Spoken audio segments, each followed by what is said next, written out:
दोस्तों आपका हमसफ़र इम्तियाज़ लीजिए एक बार फिर हाजिर आपके खुशगवार पलों के साथ। भाई जो आपकी फ़िल्में देखते हैं हम लोग सब बड़े हुए हैं। आप कोई महारथी बोलेंगे अपनी अपनी लाइन का आप। शुक्रिया शुक्रिया। नज़ीर साहब कैसा लगता है वो एक्टिंग अगर आप अगर पुराना अगर सोचें आप अगर किस तरह से एक्टिंग शुरू करी थी और कहाँ पहुँच गए आप आज?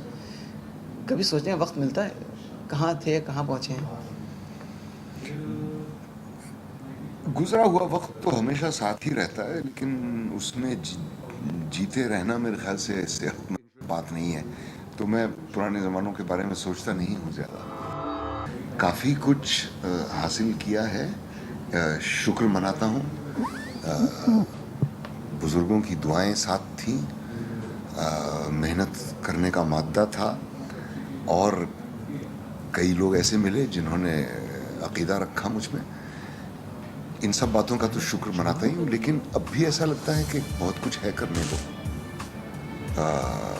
इसीलिए मैं पढ़ाने में मैंने कदम रखा है। पिछले 2 साल से मैं लगातार पढ़ा रहा हूँ तालिब इल्मों को।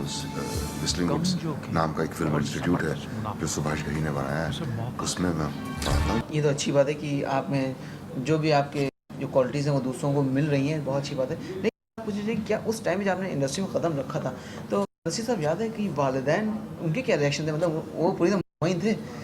बिल्कुल भी नहीं थे। वो तो उन्होंने तो उन्होंने छोड़ दिया था, बिल्कुल हथियार ही डाल दिए थे, क्योंकि उन्होंने मेरे ख्याल से किसी हद तक मेरे बारे में सोचना ही छोड़ दिया था। क्योंकि ट्रेनिंग का दौर ही इतना लंबा रहा, 3 साल एंड ड्रामा स्कूल में, फिर 2 साल का फिल्म इंस्टीट्यूट में। कहीं पर they had given me up for lost, लेकिन उनका जो ऑब्जेक्शन था, उनके जो रिजर्वेशंस थे, मैंने ज़्यादा गौर किया नहीं उन पे। परेशान मैं ज़रूर करते थे मुझे वो ये ख़यालात, लेकिन मुझे मालूम था कि जो मैंने फ़ैसला किया है वो सही है। इसमें मुझे एक रत्ती भर भी शक न कभी था न कभी हुआ है। जब से मैं 13 या 14 साल का था तब मैंने फ़ैसला किया था कि मुझे यही काम करना है अपनी ज़िंदगी में, और क्योंकि मैंने तैयारी की थी उस काम की, सिर्फ सपने नहीं देखे थे। मुझे यकीन था जब मुझे काम मिलना शुरू हुआ कि मेरी काबिलियत पर ही डिपेंड करता है सब कुछ। अगर मुझे काम मिलते रहना है तो अपनी काबिलियत की वजह से ही मिलेगा, किसी और वजह से नहीं मिलेगा। चलिए वो तो खैर माँ बाप की दुआएं रही आपके साथ हमेशा। फिर बाद में क्या वालिदैन के क्या रिएक्शन थे बाद में? फिर वो कुछ माने, फिर वो समझे? मेरे वालिद साहब तो इंतकाल फरमा गए इससे पहले कि मैं कुछ कामयाबी हासिल कर सकता। अफसोस ज़िंदगी भर मुझे इसका रहेगा। बहरहाल वो जहाँ भी हैं फिर भी देख रहे होंगे। मेरे दोनों भाई ने हमेशा मुझ पर बहुत एतबार किया, बहुत सपोर्ट किया। उनका भी मैं बहुत एहसान मानता हूँ। सच्चे दोस्त रहे, वो साथी रहे। फाइनेंशियली भी मेरी मदद की और मॉरली भी, हर तरह से। और अम्मी तो काफ़ी देर तक, अरसे तक जी, तो वो देख पाई मेरी कामयाबी, और उन्हें बड़ी बड़ी खुशी होती थी। शुक्र है कि वो देख पाई, क्योंकि उन्हीं की दुआएं थी मेरे ख्याल से जो कारआमद साबित हुई। अलीगढ़ का ज़माना कुछ याद आता है? अलीगढ़ बहुत याद आता है, लेकिन मैं एक बार फिर अलीगढ़ गया पिछले साल, और वहाँ पे हमने परफॉर्मेंस किया, और बेहद अफसोस हुआ अलीगढ़ यूनिवर्सिटी की हालत को देखकर, और जो स्टूडेंट्स हैं उनके एटीट्यूड को देखकर बहुत अफसोस हुआ। और ये मैं खुलेआम कह रहा हूँ, बेहिचक, मेरा दिल टूट गया वहाँ के स्टूडेंट्स का एटीट्यूड देख के। ऐसा नहीं है कि हम बड़े शरीफ थे और हम बड़े नेक थे और यूनिवर्सिटी हमारे ज़माने में बहुत अच्छा थे, लेकिन जिस जिस जिस लेवल की बेहूदगी उस वहाँ के स्टूडेंट्स की मेजॉरिटी, जिनकी उनकी आदत पड़ गई है उस तरह का बिहेवियर करने की, बेहद अफसोस होता है देखकर कि इतना बड़ा ये एक मतलब तालीम का मंदिर था और उसकी ये हालत हो गई है। अफसोस ही होता है उसको देख के। एएमयू तो सभी लोग जानते हैं किस कदर अपना मुकाम रखता था नसीर साहब, और वहाँ की एक बड़ी मज़ेदार चीज़ हुआ करती थी। मेरे ख्याल 3 माँ बहुत मशहूर थे वहाँ के, मटरी, मक्खी और मच्छर मच्छर और मक्खन मक्खन और वहाँ की जो वो खिंचाई जो होती थी वहाँ की, वो बड़ी ज़बरदस्त बहुत होती अच्छी थी। होती याद थी है आपको वो। कुछ? आप विटी याद तो नहीं आता, लेकिन विट होता था, जो जुमले कसे जाते थे मुशायरों में, या कोई अगर प्रेजेंटेशन कर रहा हो या नाटक के बीच में अगर उनको पसंद ना आया हो, तो उनमें वाकई में एक क्वालिटी होती थी ह्यूमर की और एक विट की। अब वो नहीं होता, अब सिर्फ हुल्लड़बाजी होती है। और जिस यूनिवर्सिटी की फैसिलिटीज़ हैं 7 या 8 हज़ार तालब इल्म रखने की, अब उसमें 35,000 मौजूद हैं। तो आप खुद अंदाज़ा लगा सकते हैं कि क्या हाल हो रहा है। ओवर क्राउडेड हो गया है। Over crowded. नज़ीर साहब, आपकी फ़िल्मों की अगर बात करें तो मैं पर्सनली बोलूँ, मेरे दिमाग सबसे पहले आता है जाने भी दो यारों, जिसको एक एक चीज़ हमको याद है आज भी। तो ये बताइए कि उसका रीमेक की बात चल रही है, कहाँ तक बात पहुँची और क्या काम कहीं नहीं पहुंची बात, क्योंकि उसका स्क्रिप्ट ही नहीं देखा मैंने अभी तक। कुंदन कहते हैं कि वो स्क्रिप्ट लिख रहे हैं, जब वो लिख लेंगे और मैं पढ़ लूँगा तभी मैं उसके बारे में कुछ कह सकूँगा। नज़ीर साहब, चलिए हम भी देखते हैं कि कब वो फिल्म बनती है, जाने भी दो यार। लेकिन आपकी पसंदीदा, हम बोलें कि कोई है 2-4 फिल्में जो आपको बहुत याद रहती है अपनी?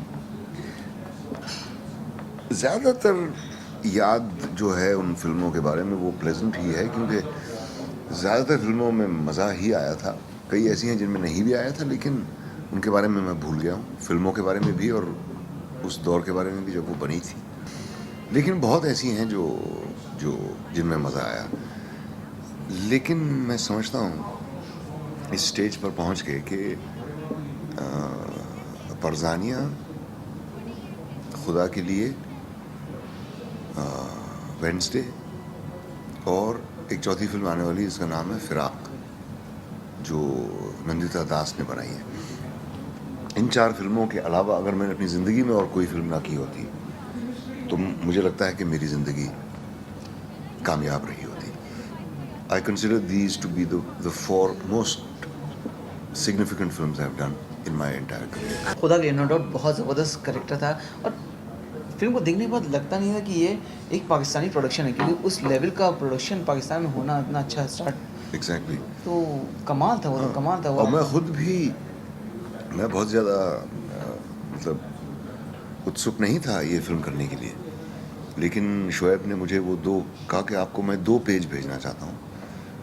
कहा कि मैं स्क्रिप्ट नहीं भेजूंगा, आप ये 2 पेज पढ़ लीजिए बस, जो मेरी गवाही है एंड में।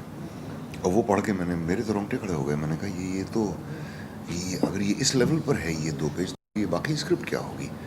और मुझे बाकी स्क्रिप्ट के बारे में कुछ मालूम भी नहीं था। मैंने सिर्फ जाके, क्योंकि मेरे पास वक्त कम था, मैंने सिर्फ फटाफट अपनी 2 दिन में शूटिंग ख़त्म करके मैं वापस आ गया। उसके बाद वो फिल्म बनती रही, काफ़ी मुश्किलों से का सामना करके वो बनी। और जब देखी मैं तो दंग रह गया। मुझे बहुत ही बेहतरीन फिल्म है और मैं इंतज़ार कर रहा हूँ कि कब शोएब मंसूर अगली फिल्म बनाए। नज़ीर साहब, हम क्या सभी बोलते हैं आपको, स्कूल बोलते हैं आपको एक्टिंग का, लेकिन आज जो जनरेशन है जो चल रही है, इनकी एक्टिंग के बारे में कुछ कहेंगे क्या? सिर्फ ग्लैमर ही ग्लैमर रह गया, एक्टिंग कहीं खो गई है? नहीं, ऐसी बात नहीं है। बेहद बहुत ही बेहतरीन एक्टर्स हैं, जैसे Irrfan Khan, K Menon, Ranvir Shorey, Vinay Pathak, among the girls there is Konkona, और भी कई हैं जो मुझे इस वक्त नाम नहीं याद आ रहा। तो ऐसी बात नहीं है, बल्कि रिकग्निशन फाइनली मिल रहा है बमन ईरानी जैसे एक्टर को इतने बरसों बाद। तो उससे एक ही बात ये साबित होती है। परेश रावल की स्टैंडिंग आप देख लीजिए या ओम पुरी की स्टैंडिंग आज आप देख लीजिए, तो अप्रिसिएशन तो है। इन एक्टरों की, खुद जो अच्छे काबिल एक्टर थे, उनकी हिम्मत नहीं होती थी कुछ नया अटेम्प्ट करने की। इससे पहले बलराज साहनी साहब ने कब विलन का रोल किया? कभी भी नहीं किया, क्योंकि वो अपनी इमेज के बारे में इतने परेशान रहते थे कि नहीं, मुझे अच्छा ही इंसान बनना है, और इसलिए वो एक लिमिटेड एक्टर बन के रह गए। तो मेरे ख्याल से ये दौर बहुत ही बढ़िया है काबिल एक्टरों के लिए। और जैसे और भी जो एक्टर्स हैं, जैसे कुमार हो गए, खान हो गए, इनकी एक्टिंग किसी की पसंद है आपको? नहीं, मैं देखने की तकलीफ भी नहीं करता। देखिए, आपने काम तो सबके साथ किया है, चाहे शाहरुख हो। हाँ, मैं किसी से मुतासिर नहीं हुआ इनमें से। अच्छा। एक अक्षय कुमार मुझे बेहद पसंद है, क्योंकि बिना गाइडेंस के, बिना गॉडफादर के, बिना किसी सहारे के अकेला अपने आप राइज किया है उसने, और उसकी एक्टिंग में अब काबिलियत आ भी गई है। कर करके अच्छा एक्टर बन गया है वो। बन गया कर, लेकिन शाहरुख भी अकेले अपना उन्होंने मुकाम पाया है। हाँ, उसके लिए मैं शाहरुख को बेहद एडमायर करता हूँ, लेकिन एज एन एक्टर ज़रा बोरिंग होता जा रहा है वो। मतलब खान और कुमार की ज़्यादा एक्टिंग आपको पसंद नहीं, मतलब ये मेन स्ट्रीम सिनेमा जो इतना ज़्यादा आपको पसंद नहीं इसकी। नहीं। अच्छा, जैसे साहब एक हिंदुस्तान तो सेकुलर सभी लोग आपस में जुड़े रहते हैं, लेकिन थोड़ी बहुत जो कहीं पे शुरू हो जाती है भाई भतीजावाद या क्षेत्रवाद जैसे चल रहा है आजकल बहुत ज़्यादा, कुछ आपकी सेलिब्रिटी हैं, आपकी बहुत बातों का असर होता है, कुछ कहना चाहेंगे आप उसके लिए? सियासतदान जो भी हरकतें करते हैं उसके पीछे कुछ अच्छी तरह से सोची हुई वजह ज़रूर होती है। अब उनके लिए एक इंसान का पिट जाना या एक इंसान का मर जाना या एक ख़ानदान का तबाह हो जाना कोई मायने नहीं रखता। उनके कान पे जूं नहीं रेंगती, उनकी भौहें पर एक ज़रा सा शिकन नहीं पड़ता। इनके बारे में सोचना फिजूल है। हैरत ज़रूर होती है कि इस तरह के इंसान इस तरह का हो भी सकता है, जो खुलेआम ये कहे कि भाई लोगों को मारो, बेगुनाह लोगों को मारो, इनकरेज करे। जो इंसान, मेरी समझ में नहीं आता कि उसकी बात कैसे कोई मान सकता है। और लेकिन एक उससे गहरी बात और कहीं पर झलकती है कि कहीं पर एक गहरा डिससेटिस्फैक्शन ज़रूर है अमंग द क्लासेस। शायद ये अच्छी बात है या नहीं मुझे नहीं मालूम, लेकिन शायद ये अच्छी बात है कि एक डिससेटिस्फैक्शन है, वो इस तरह से जाहिर किया जा रहा है। वो तो कहने की ज़रूरत नहीं है कि ये बेवकूफ़ी है और कायरता है कि आप 6 आदमी मिल के एक बेचारा जो समोसे बेच रहा है उसको पीटते हो और उसके दिन का रोज़गार आप ख़राब करते हो और उसको कहते हो जाओ यहाँ से। अब मैं अपने आप को मुंबई कर कहता हूँ, मेरा हक़ है यहाँ रहने का। फॉर्चुनेटली, खुशकिस्मती से मेरी पोजीशन ऐसी है कि कोई मुझे हिला नहीं सकता, लेकिन छुरियाँ चलती हैं दिल पर जब ख्याल आता है उस बेचारे का जो अकेला था ट्रेन पर और उसको 6 गुंडों ने पकड़ के मार दिया जान से, सिर्फ इसलिए कि वो खिड़की पे बैठा हुआ था। तो ये सियासतदान रात को सो कैसे सकते हैं? मेरी इनको समझ नींद आ जाती है। हाँ, आ जाती है, क्योंकि उन्हें नशा है इक़्तिदार का और शायद यही उसके लिए। लेकिन कभी ना कभी ज़िंदगी में ये चीज़ फुल सर्कल आती ज़रूर है, इतना मैं कह सकता हूँ। हिस्ट्री जो रिपीट करती है। बिल्कुल, हाँ। एक अभी आप बहुत अच्छा शेर पढ़ रहे थे, ज़रा सुनाइए। ये दाग दाग उजाला, ये शब कसीदा सहर, वो इंतज़ार था जिसका, ये वो सहर तो नहीं, ये वो सहर तो नहीं जिसकी आरज़ू लेके चले थे यार, कि मिल जाएगी कहीं ना कहीं फलक की दश्त पे तारों की आखिरी मंजिल। कहीं तो होगा शब सुस्त मौज का साहिल, कहीं तो जाके रुकेगा सफीना ए गमे दिल। बहुत ही अच्छा है। फैज़ साहब का सुबह आज़ादी नाम है इसका।